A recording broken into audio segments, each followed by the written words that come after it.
A song for the lover in the river. She sang to the river because no one else would listen. They told her he was gone, that no voice could bring him back, that no melody could hold a ghost. But how could they know? They never heard the way the river answered her. If you're still listening, if your heart believes in impossible love, in echoes that return from beyond the veil, please like and subscribe to my channel. Thank you.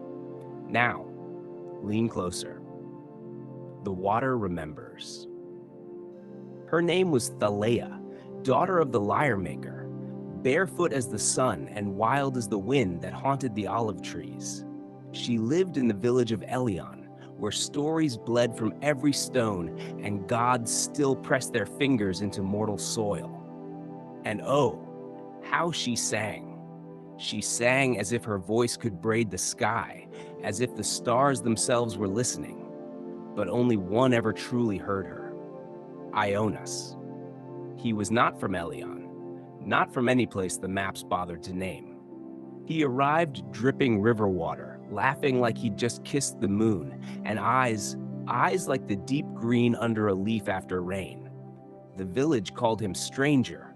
Thaleia called him beloved. "Who are you?" she asked the first night they met. He only smiled, his hands stained with reeds, his voice hushed like a secret waterfall. "I'm the current between songs," he whispered, "the silence in your breath." And somehow she believed him. Their love was quicksilver, mad, bright, dazzling. They met beneath the stone bridge where the river widened and slowed. She brought her songs. He brought stories of places she had only dreamed of. He said the stars were eyes of old gods watching her, weeping to hear her voice. But it didn't last. Because the river gives and the river takes. It was the night of the festival of Thyrsos, when wine spills and torches burn long into the dawn. Thaleia sang with fire in her throat. Ionas danced with garlands in his hair. Then he was gone.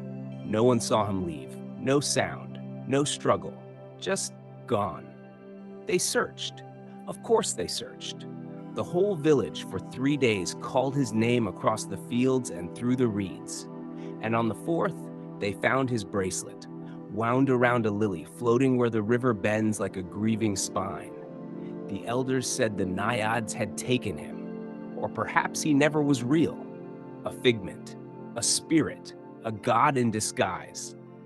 But to Thaleia, he was hers, and her voice would not go silent. She sang to the river, every dusk, every dawn, even when her throat cracked, even when the others stopped believing, even when winter froze the banks and snow hid the lilies. She sang, "Ionas, can you hear me? Do you remember the song about the blind shepherd, the one who kissed the stars, Ionas?" And one day, the river answered. It was faint, but she heard it, the softest hum, the echo of her own tune, rippling back toward her. Her heart nearly shattered with joy. "You're there, aren't you? You're listening." The villagers said she was mad. They spoke in hushed tones about grief, about letting go. But Thaleia only smiled, because she had a secret now. The river remembered, and the river loved her back. Night after night, the songs became conversations. His voice, faint, like it traveled through water, would answer hers. They sang old hymns. They laughed. He told her of strange blue caves deep beneath the current, where fish carried light and time flowed backward. "Come with me," his voice said one twilight. "Let the river carry you." She trembled. "But I'm flesh. I bleed, Ionas. I can't live in a dream." "You already do," he cried. "Every song you sing bends the rules, every note a ladder into the dark." And she wept, because part of her wanted to follow, to slip under the water and never return. But another part still feared forgetting the sun.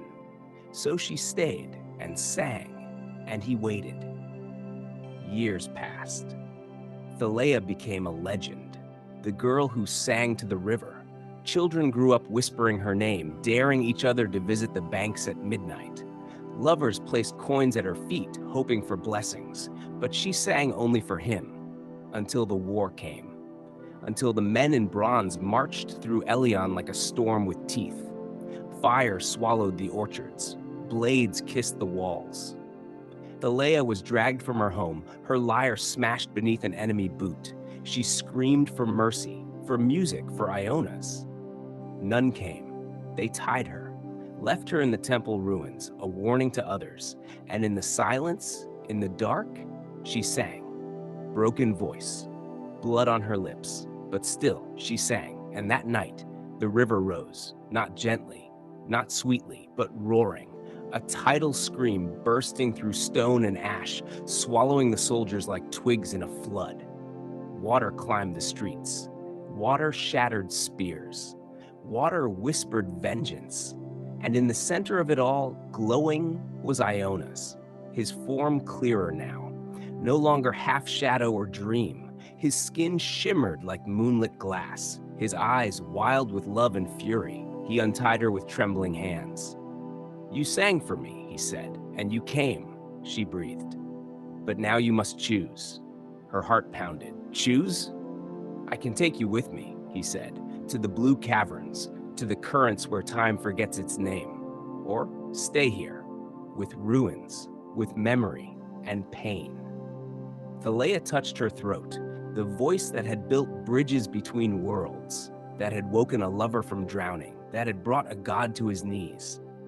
"I'm so tired," she whispered, "but I want to keep singing." "Then come," Ionas said, offering his hand. She placed her fingers in his, and the river opened, not like water, like light, like music folding in on itself, a song made flesh. They stepped into it together, and the village watched as the current calmed, as lilies bloomed, as peace at last returned. Some say she became a spirit of the river. Others say she lives still, in a place no map can name, singing to fish and ghosts and stars.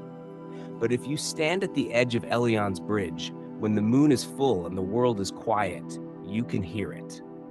A melody, a duet, a song for the lover in the river.